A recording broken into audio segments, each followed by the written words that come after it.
മട്ടന്നൂർ നഗരമധ്യത്തിലെ കിണറിൽ തള്ളിയ മാലിന്യം നീക്കം ചെയ്യാനുള്ള നടപടികൾ ആരംഭിച്ചു. നഗരസഭാ ചെയർമാൻ എൻ ഷാജിത്തും ആരോഗ്യ വിഭാഗം ഉദ്യോഗസ്ഥരും കിണർ സന്ദർശിച്ചു.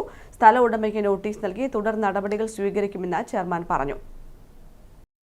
മട്ടന്നൂർ ബസ് സ്റ്റാൻഡിൽ നിന്ന് ഗവൺമെന്റ് ആശുപത്രിയിലേക്ക് പോകുന്ന റോഡരികിലെ മാലിന്യ നിക്ഷേപ കേന്ദ്രമായ കിണർ ശുചീകരിക്കാനാണ് നടപടികൾ തുടങ്ങിയത്. മാലിന്യം തള്ളി ഉപയോഗശൂന്യമായ കിണറിന്റെ വാർത്ത കഴിഞ്ഞ ദിവസം കണ്ണൂർ വിഷൻ റിപ്പോർട്ട് ചെയ്തിരുന്നു. വാർത്ത ശ്രദ്ധയിൽപ്പെട്ട നഗരസഭാ ചെയർമാനും ആരോഗ്യ വിഭാഗം ഉദ്യോഗസ്ഥരും സ്ഥലം സന്ദർശിച്ചു. ശുചീകരണ തൊഴിലാളികൾ കുറച്ചു മാലിന്യം നീക്കം ചെയ്തെങ്കിലും പൂർണ്ണമായി നീക്കാനായില്ല.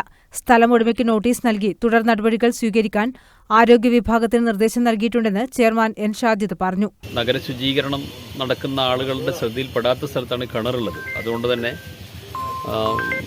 ഈ ശ്രദ്ധയിൽപ്പെട്ടുകൊണ്ട് തന്നെ ആരോഗ്യ വിഭാഗത്തെ അറിയിച്ചിട്ടുണ്ട്. ആ മാലിന്യം അടിയന്തരമായി നീക്കം ചെയ്യാൻ വേണ്ടി സ്വകാര്യ വ്യക്തികൾക്ക് നോട്ടീസ് കൊടുക്കാനും തീരുമാനമെടുത്തിട്ടുണ്ട്. അപ്പോൾ ഇത് വളരെയധികം ഗൗരവത്തിൽ ശ്രദ്ധിക്കേണ്ട ഒരു കാര്യമാണ്. നഗരത്തിൽ തന്നെയാണ് ഈ സംഭവം ഉള്ളത്. ഇതിൻ്റെ പരിസരത്തുള്ള CCTV ക്യാമറകൾ പരിശോധിക്കാൻ വേണ്ടി നിർദ്ദേശം കൊടുത്തിട്ടുണ്ട്. അതിലൂടെ ആരൊക്കെയാണ് മാലിന്യം നിക്ഷേപിച്ചതെന്ന് മനസ്സിലാക്കാൻ വേണ്ടി സാധിക്കും. ഏതായാലും ശ്രദ്ധയിൽപ്പെടുത്തിയ മാധ്യമപ്രവർത്തകർ ഉൾപ്പെടെ നന്ദി അറിയിക്കുകയാണ്. News bureau, Mattannur.